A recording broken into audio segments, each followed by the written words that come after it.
You can't be serious, man. You cannot be serious! Okay, now here we go. Now look, Don and Doc, and Phoebe's relegated to the couch again. To research this man, his name is Peter Frost. To research the body of work he's been involved in all aspects of community life and government is almost impossible. So what we'll do, Don, we'll do as we normally do, give him a ham-fisted introduction and let him fill in the gaps. But I'll tell you the main reason, one of the main reasons we got him in, but if you look through his bio and everything, it's extraordinary what he's been involved in, what he's done. He started life as a secondary teacher, and then he became the senior policy analyst for the Department of Education. This started off not in great fashion because there was an appeal against his appointment, and I think it might have been led by, I'm not sure, Alan Hurd. I have no idea what Alan Hurd had to do with it, who was part of the Essendon Football Club, and it was seconded or supported by John Kennedy Senior. I think it's related to the fact that there was an appeal against his appointment as an analyst for the Department of Education, but maybe I've read that completely incorrectly. So before I tell you any more about Peter Frost, welcome, Peter, to You Cannot Be Serious. Is that correct, or have I read that out of context? Yeah, a bit out of context. Okay. Why have I read that out of context? Because Alan Hurd's role was that he tried to persuade the then Minister Alan Hunt from me taking my...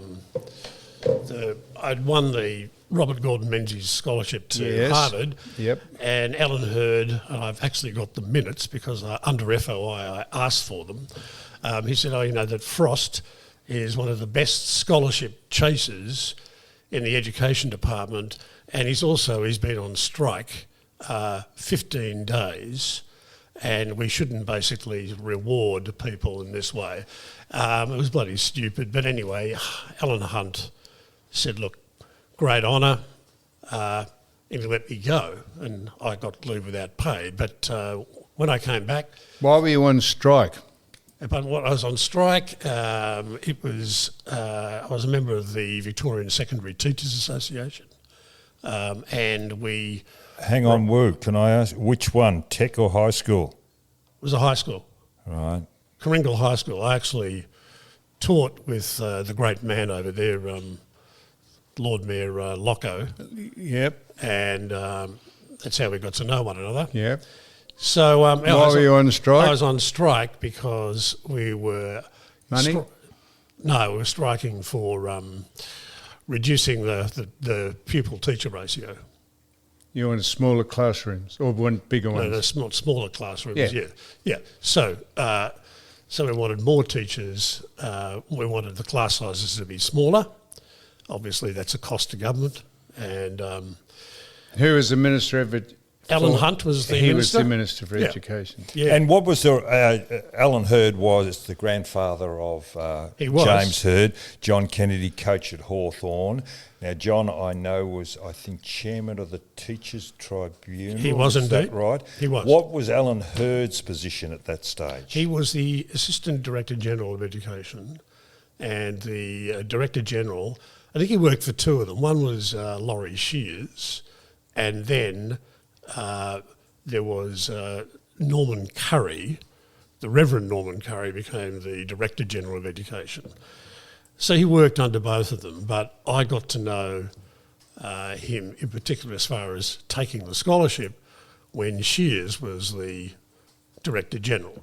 So Hurd was had a very, very bleak personality, was roundly disliked in the education department by his colleagues, all the rest of it, but anyway, that... He was president of Essendon at one stage as well. What was John Kennedy's beef with you being chairman of the Teachers Tribunal? No, he was the chairman of the Teachers Tribunal, John Kennedy, and the reason is that I'd come back finished my PhD, came back, and I applied for the job as a senior policy analyst, got the job, and someone appealed against me, and so I appeared before Kennedy and 2 others. So one was a teacher's representative, the other one was from... So was that tongue-in-cheek that they said you were a diploma chaser?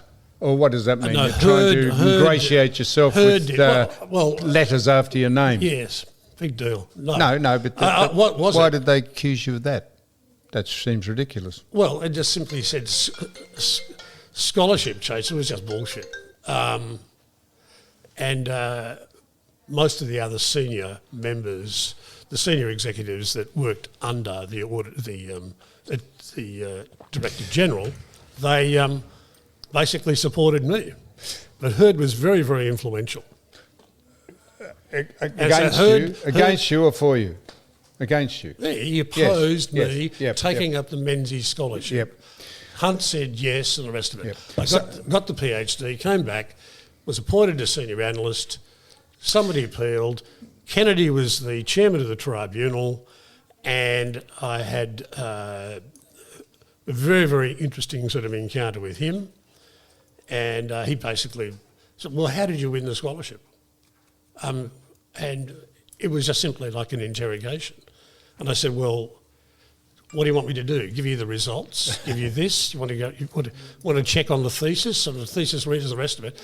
And he too said, "Oh, I see you remember the VSTA. Oh, you're on strike." So you obviously, Don, would know John Kennedy far better. The reason I'm smiling, my father was a unionist for the teachers. That's why I'm smiling so well. So anyway, I mean, look, we had an argument. I was about to walk out. The teachers' rep sort of said, you know, Frosty stayed, or the rest of it. Frosty. And I said, well, okay. And I should add, I lost the appeal, and then the department turned around and created another job for me. And the reason why I lost the appeal is because Kennedy and another guy voted against me, and the teacher representative voted for me, and it had nothing to do with ability. Now, I was going to say David, Freudian slip, David Frost. Peter Frost.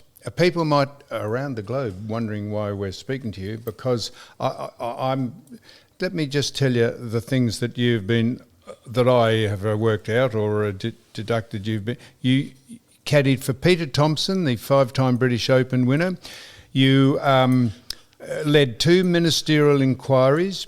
You created and established the National Tennis Centre. You oversaw the privatisation of the state government's water, electricity and gas industry. You were you've met Nelson Mandela. You were part of the World Bank. You're a consultant to the World Bank, but you were an Attorney General, Auditor. So yes, I just want to read this out, Dom. This is the main reason I think we asked. Besides all those which we'll get to, this is what he's the auditor. This is what Peter says about an Attorney General. I think this is right. Auditor General. Yes, but what an Attorney General should do, and as the auditor oversees what the Attorney General does. Is that right? No. No, right. Well, let me read this out and tell me why I'm reading this out. Right. Beyond ensuring the department accounts are true and correct, the real benefit of the office is an independent performance audit function. That is, when the office examines whether the programs of departments have been delivered effectively and economically. The auditor are the ones who can take and make the headlines. I'm asking you, the current government, and this mentions here, a good example of that would be my audit of the East-West Link project, when I contended that the government, that is Napthine and Andrews, spent $1.2 billion between them to have no benefit, that is no East Link built. I'm suggesting that you think that that was grossly underestimated, that the cost of the Victorian taxpayer was not 1.2 billion, but far more. Have I got any of that correct? You've got some of it correct. I think, Sam, yes, I did the audit and as Auditor General, and Napthine signed an agreement, appointed sort of the contractors, all the rest of it, and as you know, then opposition leader Andrews said, no, I'm not building this if I get into government. And so the winning contractor wrote to the then Treasurer Michael O'Brien and said, well, what does this mean? If this bloke gets in, he's not going to build it, and the rest of it. So Michael O'Brien, as then Treasurer, wrote a side letter guaranteeing that the government would compensate. And so it came to pass, the election was held. Premier Andrews said, I'm not building this. I said I wasn't going to build it. The contract is not worth the paper it's written on. I think I got his words correctly. So for 6 or 7 months, I had the office do all sorts of background research on the business case for the East-West link, and then we proceeded to do the audit. The audit was done, and so far as I'm concerned, between Napthine and Andrews, they wasted how much of our money? So it turned out that it was worth a lot more than the paper was written on, because the legal advice quite clearly was that the contractor was owed, and it was something of the order of about, and again, $750 million. And if you throw in the houses at either end of the route between east-west, then it added up to the order of about 1.2 billion. So it is absolutely correct, and on everything, rates of return, traffic flows, everything was complete bullshit. It was complete bullshit. We had the stuff. It was incontrovertible. I asked to see the legal advice. They said, we've received legal advice. And I asked for it, and I didn't get it. Just to be clear, yes. What was bullshit? The fact that they said, what was bullshit? The fact that it cost $1.2 billion of our money, the meat and the sandwiches, the public? No, that wasn't bullshit. What was bullshit was the way in which they justified not building it. The justification for the building, they constructed these totally bullshit for the building. For the building. So then it goes to Cabinet. Yep. Napthine government in its last days. Yep. Just before the election. Last days, Cabinet approves it, it proceeds. O'Brien was the Treasurer. And Daniel Andrews was leader of the opposition, and as it's well known, he said, I'm not going to build it. Not going to build it if we get into office. They got into office. And he carried out, and he said, we're not going to build it. So, Peter, Napthine was pork barrelling, was he, in your opinion? Just saying, we'll build this. No, I don't think so what was his figures to justify spending 1.2 billion were bullshit, you say? The reason, to me, it's a political reason. Yes, the reason of course. is they wanted that they had done. Napthine had come in at the end, following Baillieu. The Baillieu government, in my view, did very little. Yeah. And I think Napthine basically wanted to say, let's go to the election with a bang. Look at this.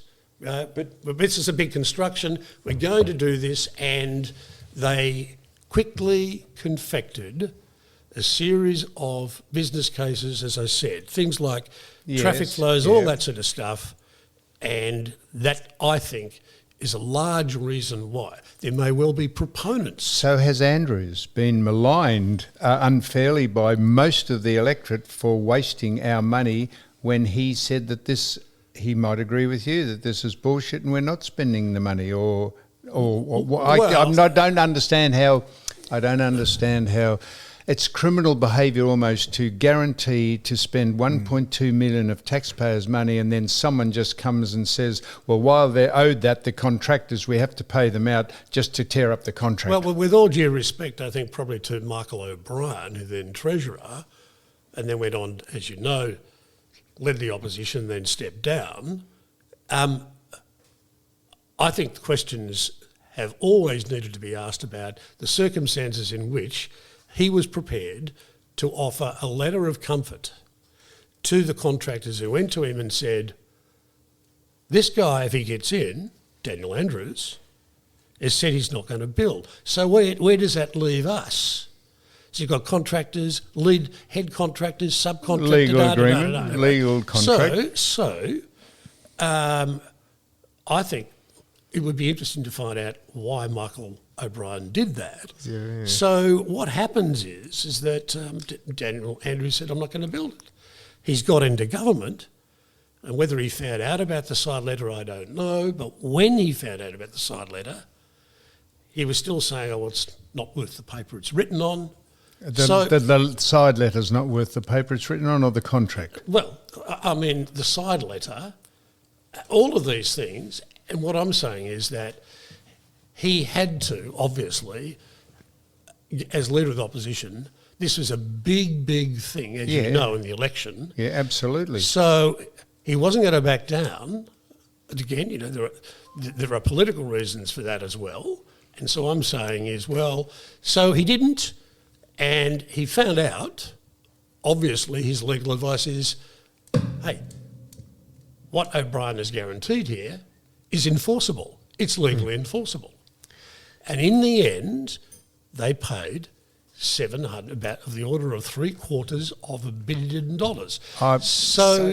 So in other words, government, small g, Napthine and Andrews, have forked out $1.2 to $3 billion, and the taxpayer has got on the basis they forked out, Napthine and Andrews, whatever, on the basis of a letter that was written by Michael O'Brien saying we must honour the contract. And you say, and Andrews says, does he not, that is just ridiculous? Or well, I'm sure he thought it was ridiculous, but the point is that the law, that legally he was going to be sort of bound to do it. And of course, it's an impact. All right. So if the law says that he was legally bound to do it, why wouldn't Andrews say, "Well, I'm restricted and handcuffed by the law, and while I don't agree with it, we're not going to waste $1 billion worth of $700 million to get it done, or $700 million for nothing." Can I say the way the Herald Sun reported it, and others? It sounded as if... The media. It sounded as if the distinct impression was that somehow this is all Daniel Andrews' fault, and it wasn't. It wasn't. No, okay. Well, that's what I'm saying. It wasn't, and he was saddled with this, but I guess the politically difficult part of it for him was that in saying, I'm not going to build it, he actually had to fork out $750 million. Well, wouldn't there be a quid pro quo somewhere there saying, I don't agree with this, I campaigned against building it, this is Andrews speaking, and I'm not knocking Andrews for this, but he said, I'm hamstrung, I'm just not going to have the Victorian taxpayer be saddled with $1 billion worth of penalties, so I'm going to build it against my better judgment, and wouldn't that be better to have done that? Yes, well, part of the audit that I did was that once elected, the Department of Premier and Cabinet and Treasury were bound, should have, as part of the so-called frank and fearless advice to government, should have gone back to government and said, Premier, are you sure you don't want to do this? This is still an option to build. Yep. To build. It's just purely political, everywhere. No. And what happened was, there was no such advice that said, Premier, you must revisit it. Because part of my audit is that I had a real go, quite rightly, at some of the senior public servants who just simply didn't want to know. That's They didn't right. want to know. They knew what the Andrews government did not want to build this, so why bother putting in the option about, well, one of the options is to actually go and build it if it's going to cost you $750 million. Vapid cowards, mate. Right. So, of course, I was roundly attacked by that. The Treasury and Department of Premiers and Cabinet circled their wagons and went after me. But well, that's the nature of the beast. If you Auditor General, you're completely independent. That was my next question. I don't know your... should I know your politics? Well, let me tell you... When you're the Auditor General... No, not now. When you were the Auditor... Well, you've got some whiff of the fact that I was in the VSTA. Yeah. Right, well, I was... So, and when I returned to PhD, was still teaching, one of the things that I did, the one and only time I've joined a political party, joined the ALP, just after I graduated, and I and 3 or 4 others together formed the campaign committee for the first time that the ALP ever took the seat of Sandringham. So probably we can guess your politics just as we speak. But then, on the basis of that, the bloke that won and the rest of it, then there was a redistribution. It became back notionally a Liberal Party seat. But they said, Frosty, great thing, listen, are you interested in either seat of Mentone or a federal seat? They laid out 2 conditions and I said, no, I'm not doing it. Which were? That's my business. Oh, I see. Well, why is it your business? My business, and I refused. You had to give concessions to someone, or no? I refused. Give them money, or I refused. And when I went into the education department and was appointed a senior analyst, I left the party. I ceased, and I was never, and I have never been since those days, a member of any political party. But like any person, I have my own political Do you views. think Andrews is doing a good job as the Premier? Is he... he's... integrity beyond question is... well, I think that... his party's Andrews, integrity... well, look, I think Andrews is a very consequential... Astute. Premier. He's very astute. I think he's a really superb communicator. I think... In charge of the most corrupt political party probably in the history of the country. I wouldn't agree with that, but anyway, but I think I'm speaking personally here, I'm well out of it. I think he has his sort of flaws, but he has the same sort of thing that makes for a successful leader, such as Geoffrey Kennett. Yep. And that is, there's a bit of bastard in him, and any successful leader has to have a bit of bastard in them. They must have it, and he does it. No, he's a very successful bastard, if you like. And he has done stuff in this state. Peter, and whether it's in social policy, infrastructure, whatever it is, that's it. Like all of us, we have our flaws. He has his flaws. I have my views about him. Anybody who read that recent biography about Daniel Andrews knows, she gave a very, very good insight into him. And of course, I think that Premier Andrews did not cooperate with the biographer from The Age, but certainly a lot of people in the Labor Party certainly did. What were the 2 things you were asked to do that you stopped you? Come on, what did you have to give favours or give concessions to someone, or you wouldn't be part of it? No, I can't tell you that. Peter, we've just gone through a state election. We have, yes. Now, why wasn't it brought up about the state our economy is in Victoria? We as individuals owe between, each of us, every man, woman and child owes between $25,000 and $30,000 each. Now, to me, it's running a business. they are not doing a good job if they cannot balance the books. Look, there's such a thing as good and bad debt, and the question is whether or not If you're a socialist, whether you want to invest and borrow. Look, the nature of the public service and the delivery of service of the state is critically sort of important. And now people are running about the real problems in health as there is sort of nationally, but yes, they do have to do something about the debt, but Would that come under your umbrella if you were the? Well, well, listen. In the Audit Act says that the Auditor General, though completely independent, cannot comment on the policy objectives of government.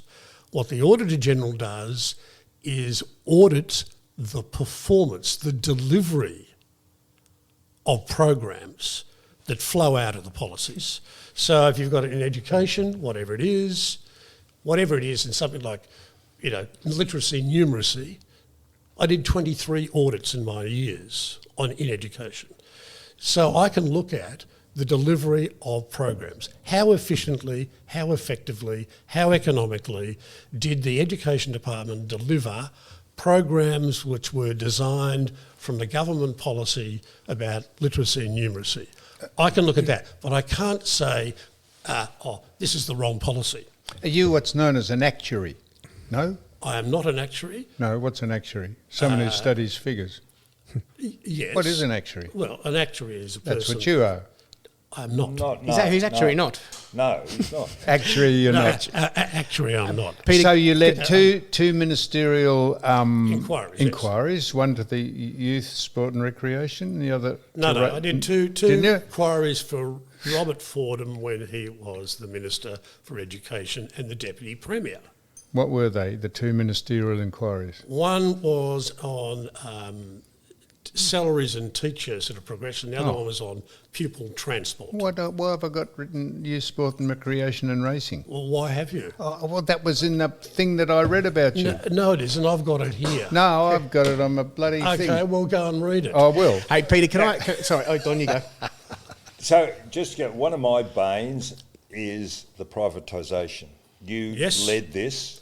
No, he's wrong. Can I, or the feasibility. No. How are we going with our facts? No, you're factually incorrect. Right. Yeah, so I'm saying is the nature of public service when Jeff Kennett came in was like revolutionary, right? That's right. Extraordinary bloke. Anyway, so they privatised water, electricity, and the rest of it. That's right. Now, in part, that's why probably he and Stockdale felt that they might have philosophically believed in privatisation, but there's also an amount of gigantic debt that had been left by the Kane. I understand all that, and I know the reason why, but why it really does. I've got a very, very low opinion of politicians. Kane to put us in that position. What we're going through now, and I don't care, and even Kennett selling off instrumentalities to make us liquid again, get our rating up again. Yeah. So we are now paying for this. There was other things Kenneth did by rationalising local government as well. But it's a cost thing. Now, it should have been run more efficiently, and I cannot see governments. It's a contradiction, running businesses. It's a real contradiction, but it could have been done. Yeah, and it could be done. And the thing is that everybody thinks that privatisation is sort of, the panacea. The panacea for everything, and it isn't. And they're screwed. And part of the reason is that normally for electricity, water, whatever it is, they'll set up a regulator of some sort. And the regulators, by and by, are absolutely hopeless. They're the ones supposedly that are there setting prices, all the rest of it. We want to increase rates, whatever it is. And supposedly their view is they're supposed to be, part of their remit is to look after the consumer. But I used to audit one regulator after another, and so many of them are Regulated, hopeless. for those who don't, what is a regulator? Well, so you've got an industry. So let's a good example of regulator would be what's the one that looks after water? Consumer affairs is a regulator. But anyway, they are, and they're usually statutory authorities of some sort. What all I'm saying is that I used to look at these regulators all the time. Another one, what is the Environment Protection Authority? Yep. It's another one. Yep. So these people, inevitably what happens is they've got the pressure of the industry pushing them. They've got government and they've got the punter, the payer. And so often, they just cave in. The building authority, my God. Well, you said, my God, what for? What do you mean? The red tape, you mean? No? Yeah, I mean, the building authority, it was just simply like a closed shop. They're supposed to be looking at things, protecting the industry. Protecting their own positions? Correct. It was correct. Incestuous. Well, yeah, so in other words, where was the punter in all this? Where was the punter in East-West Link? Where were they? So the issue is the Auditor General, completely independent, can't be directed by anybody, cannot comment on the policy objectives of government, which I think is the right thing. They look at how well have departments implemented policies through programs. So that's what I was doing, and you please no one. You please no one. Now, Peter Frost, we're speaking to. Now, I've just read out the part that I've probably misunderstood here, and I've been very well corrected by you. It says here, you led 2 ministerial inquiries for the Minister for Education and Deputy Premier Robert Fordham, who was the Department of Youth, Sport and Recreation and Racing. That's what he was the No, he was Education. Then I left there and went and accepted a job as the Director of Policy at Youth, Sport and Recreation. Yes. And isn't that what I said? Or no. I said that was a ministerial inquiry. Robert Fordham was the Minister for Education. Yeah.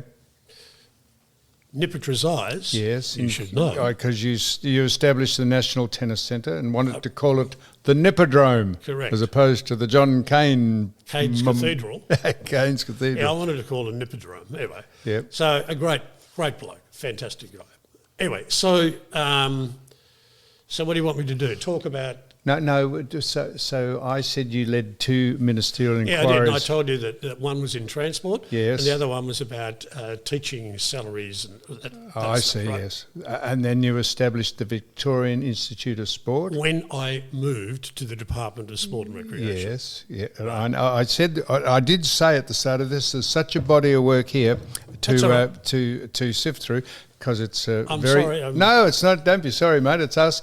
It's very interesting stuff. Peter, you being a former teacher and having watched over the years, they're very lowly paid teachers. To get our economy, our society and whatever else up, we've got to have a better standard of teacher in the system. The money that's offered does not attract. It was a very worthwhile profession, especially when I was growing up.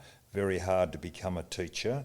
Yeah. Now, very easy to become a teacher. Should the government really focus on the payment of salaries of teachers, start to attract decent teachers so that our economy in the this is not a short-term thing, this is a long-term thing for our society or our community? I totally agree, Don. I mean, as an ex-chalky, I totally agree.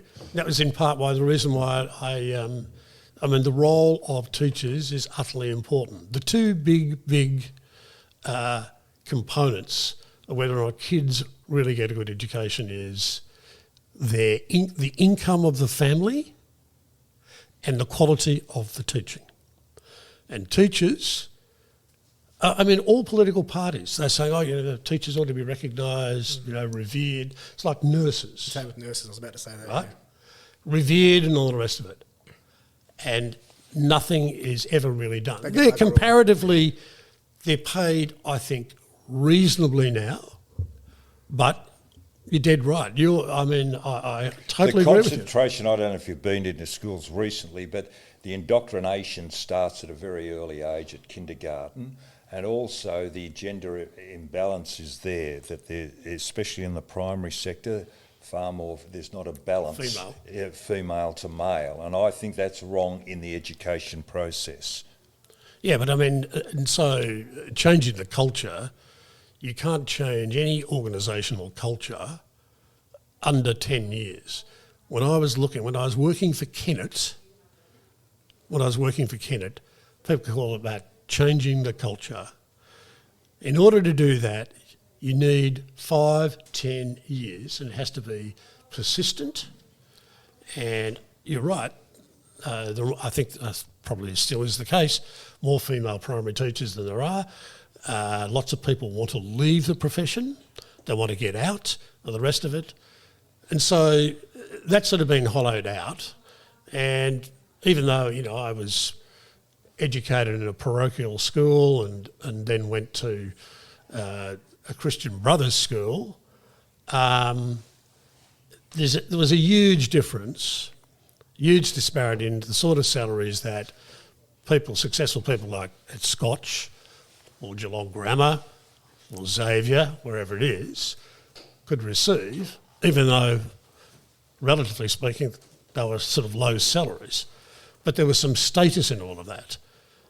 That's why I continue to be an enormous supporter of pushing public education to standards, money, all the rest of it. There was a bit of a confusing term, public education. It's like the public schools are actually private schools, aren't they? I mean governments. Yeah, I know that. So public schools, not big P, not private big schools. So, what I could never understand until very recently, see a lot of the number plates, Victoria, the education state. I can tell you, I think it's changed now, but guess who spent the least per head on education, state and Commonwealth, in Australia? Well, we'll have a stab at that. Kennett. I don't know. Victoria. Balti. Victoria now. Remember, Kennett had the Garden State, remember the number plates. Yep. But of course, Jeff Kennett closed 200 schools. He did a whole lot of other things. However, he did some other things that I thought were, he really revolutionised the public service, the way people see things. He certainly believed in a kind of a corporatised approach to sort of government. Some of the things that he did, I think, were just dead wrong. But I worked for him, and I just wanted to say something about public servants. I might have had a political view about some things, but if the government decided, and I used to write submissions, reports, things like that, and they go up the line, and people either agree or disagree, but they make decisions. And if they make decisions, it's my responsibility to be as responsive as I can in implementing the policies, whether I agreed with them or not. You say, I hope I get this right, during the revolutionary period of the Kennett years, the whole nature of the public service changed. Before the Kennett cabinet, there was a group of departmental secretaries. I was the only non-secretary at these meetings, and Kennett used to arrive at the midpoint of every meeting. At one memorable meeting in front of all of us, Kennett sacked the most distinguished public servant Victoria has ever had. Can I say, was that any of that right? And who was the man he sacked? I won't tell you. Won't you? Well, what do you mean you won't tell me? No, I will. I will, actually. Of course you will. Okay. Can I say that was one of the most dog acts? That Particular thing. It was outrageous. He was misinformed. But in the end of the day, but being the hard head that he was, he had to decide whether to believe a minister who I believe, at the very least, misled him. Lied. Or a public servant who told the truth. And that public servant was George Brower. I was hoping I knew the name, but I don't. Well, George Brower used to run Malcolm Fraser's cabinet office. Oh, yes. Then John Cain asked him to be the head of the Premier's department. Yep. Then when there was a change of government, before the change of government, he was, I think, a trade commissioner for Victoria in Frankfurt. Came back, Phil Goode asked him to be Minister for Business and Industry. He was, and it was in that role that Kennett came in and... Dog act. Well, that's what I said. It was a dog act. Yeah, no, I'm saying, you say that's a dog act. Yep. Just because he believed someone and you know who you believed lied. He was surrounded by some of the finest public servants. There was a guy who was a dwarf, John Patterson, who was a magnificent guy. What do you mean? His actual dwarf? Yes, he was. Oh, yeah. Peter Kirby, George Brower, these people, it was probably the finest set of secretaries in terms of talent and experience that I've ever sort of come across. And he just did it.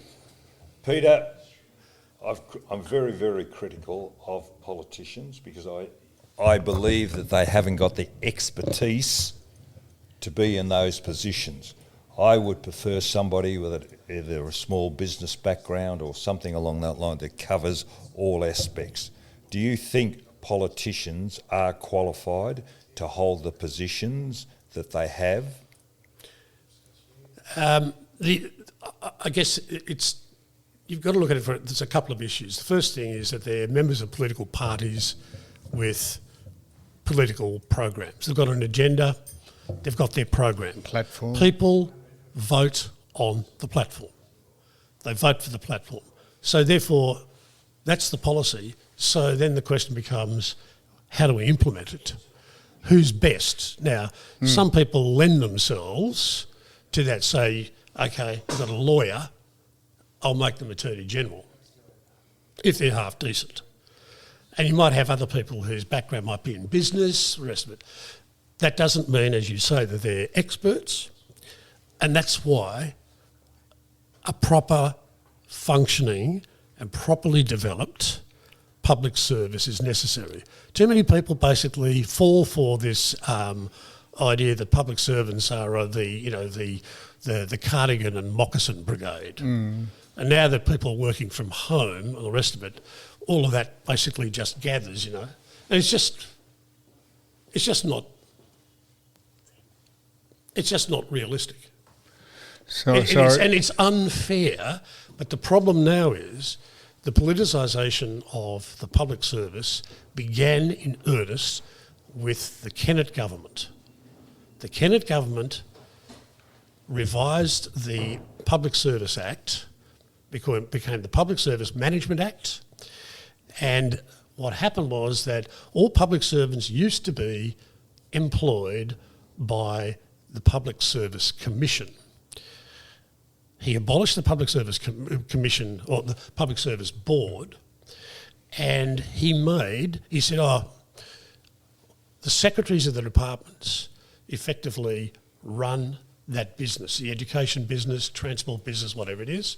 They're secretaries, and they will be the employer. But the Premier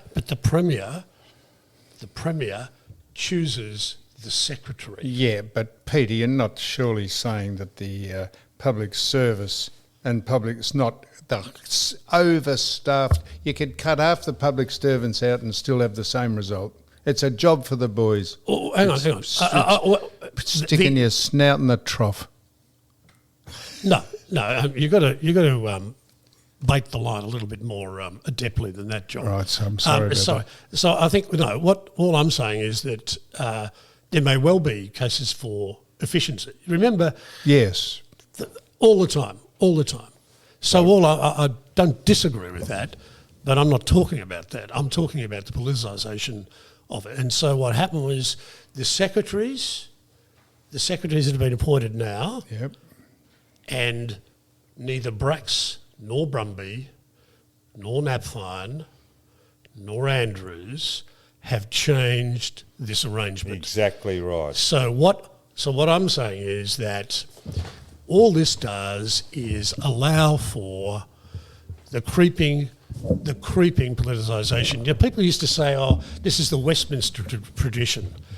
It's either Washington or Westminster. As far as I'm concerned, it's now Washminster. Yeah, well, Because you have the Biden administration, the Trump administration, and literally the top layer, they're gone. If I may, If education being your forte, Yep. we're talking philosophically here. If we look at the state of our economy at the moment and what is happening with regard to wages as far as tradesmen, lack of, because of whatever, I can trace it back to the Abolition of tech schools. Totally agree. And have a guess who started that process. Kenneth. No. It went on during Kenneth's time. Afterwards, the one that really started the defunding the TAFE sector was led by, in the Brumby government, by the then, she is now the Deputy Premier, Jacinta Allen. That was where TAFE expenditures left, because she encouraged, they said, it was like straight. Hang on, can I just pull you up for a moment? Yep. Tech schools and TAFE, they're two different things. I beg your pardon, I thought you meant. They're two different things as Tech far schools, as I was concerned. TAFE is an extension of the tech training schools. and further education. Yeah, whereas I'm talking about the abolition of tech schools, where kids could go off and follow a trade. Yeah. Well, you probably got a point there, but I mean, I certainly no expertise in the sort of technical education side of things. But when John and I were teaching at Coringal and other schools, they used to have things like metalwork, woodwork, things like that. Okay, all those sort of stuff, and I think that those sort of things. I mean, now the ones that are obviously worth their weight in gold are the tradies. Well, that's right. But even in your secondary school, at your high school, it was given lip service, the trade subjects, but they were very heavy in the tech schools. Yes. You had qualified. Now, Peter Frost, I just want to cover these things, just no matter how briefly. You were a consultant to the World Bank. What in the hell does that mean? You had some association with Nelson Mandela because you were a part of Africa or South Africa? No. Pardon? Look, let me tell you. And just and I don't know if you're aware of this, but someone made me aware of this, and this had nothing to do with your purview or whatever you're involved in, but someone said that we only have seven MRI machines in Victoria, and because they've had to be all moved to the old Peter McCallum site because the tunnel, which is boring under them where they are, is too shallow, and it interferes with the results that the MRI machines print out. And Andrews was made aware of this, and the opposition was made aware of it before the last election, and they didn't bring it up. And because he didn't dig down deeper and make the tunnels so that they didn't vibrate the machines, they've had to spend a credible amount of money moving them and moving everyone who uses them on a daily basis. Do you know anything about that? No, I don't. Cost blowouts are basically the name of the game, and any huge infrastructure sort of development, there's no question about that. Doesn't matter who they are. There's always a blowout. that kind of mistake, I mean, if the Liberals didn't raise the matter and they knew about it in the election, well, that says, once again, something about the Liberal Party's acuity and ability to basically organise themselves. Couldn't agree with you more. And whether or not the Premier knew about it, I have no idea. Well out of it. He was advised, I'm told. He was advised of it, and he said, no, bugger it. So, look, well, okay, so all I'm saying is that those things happen. But look, the public service at the moment, there hasn't been a fair income review of the public service since 1976. Are you the man to do this? I'd be good, but I doubt if the government would ever ask me now. But that doesn't matter. Well, you're one of them, aren't you? Doesn't matter which way you are. No, I'm not. I'm not one of them. Anyway, Don, we should the World Bank. What is that? Oh, the World Bank. Okay, it goes over the top of our heads. Okay, what the hell so is the World Bank? I mean, the World Bank and the Asian Development Bank were, for a couple of years, I worked as a consultant there, and basically I was working on public sector reform in a number of countries. And so you'd go to the country, there would be a particular, there'd be... Is this Africa? Nelson Mandela? Yes. You met Nelson Mandela? No, I didn't. I met his successor, yes, Thabo Mbeki. Yes. But, so I went there, and I then worked for the Commonwealth Secretariat in London. So that's the 55 Commonwealth countries. And I got to about 33 countries. And normally I'd be on a plane from Heathrow 2 weeks out of 4 flying somewhere, usually to Africa. On the Concorde? No. I think the Concorde still only went to New York and back. Yeah. That was it. I've been on the Concorde, Peter. Have you? From New York, from New York to, I've never been to on London. The Concorde. Not only have I never been on the Concorde, Sam, as I said, the Concorde didn't fly to Africa. But it would not. I went to heaps of places, and I met Mbeki. Yes. Mugabe. Oh, Mugabe, what a disgrace. What an absolute disgrace. Don't tell me you met Mugabe. I did. What a... Couple of times. Don says people are capable of running countries or anything. What a disgrace. Well, here's a Mugabe story for you. When I was working the Secretariat, the offices were in Marlborough House in Pall Mall. I used to walk up a shortcut past the Ritz Hotel. Yeah. And this is after the UK had banned Mugabe diplomatically. And so 3 rollers roll up, and I'm passing by, all the boots are open, and there's Mrs. Mugabe getting out after a day's shopping. It's extraordinary. How can you rape the country that you commissioned to govern it? One like him and Idi Amin, Pol Pot. Seriously, Obasanjo, when he was president of Nigeria. I met a whole lot of those people. Daniel Arap Roy, all those people, because normally the president or the prime minister, for whatever reason, used to be the head of the public service.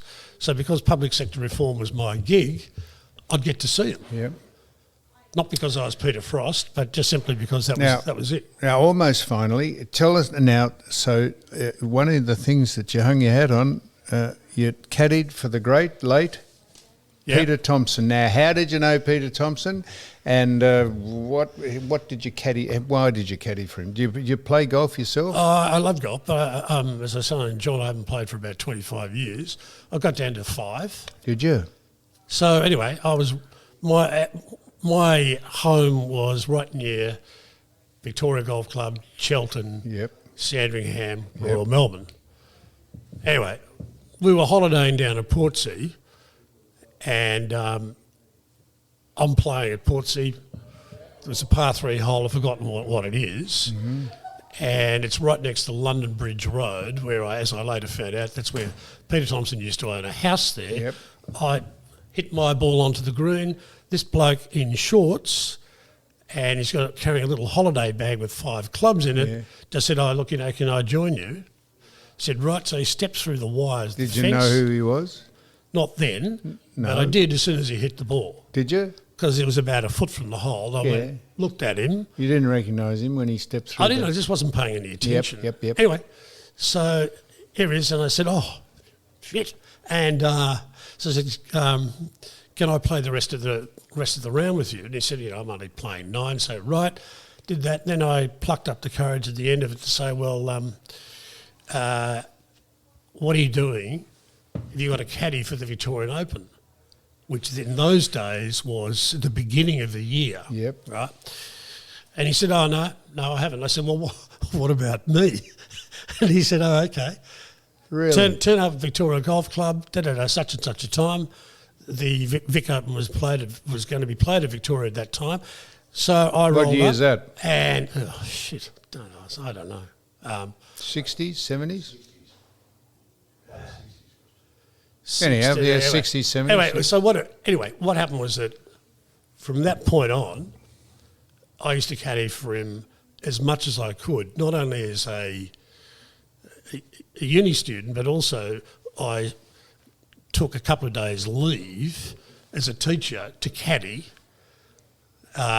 for him when I had to, during the week. Did he win any of the tournaments you caddied for, or all of them? One year he won the Victorian Open, the PGA and the Australian. With you caddying? Yeah. And was he generous? No. He was. Was he? Did he give you 10% of the 10%. purse? Which was probably nothing, really, in those days? It was a hell of a lot of money for me. Yeah, no, it was. Of course it was. Peter, he fascinated me. Why could he perform in England and not America, Peter Thompson? Well, it's funny. I think something's got to do with the big ball, the small ball, the big ball. He was totally sort of against it. He was the American. He was brought up and raised with the small ball. The small ball, the American ball, was what they played in the United States. Yep. So I think that actually took a bit. But he was a great critic of so many of the American courses because he said they were built for. If you could hit the ball like a gorilla, and there'd be no roll, it'd be nothing. Where on Seaside, links courses, the bounce, the rest of it, it's a different sort of a game, completely. So he was a master of links golf, so that sort of thing. But then, ironically, when he goes on the senior tournament. He won something like 7 tournaments in America in 1 year.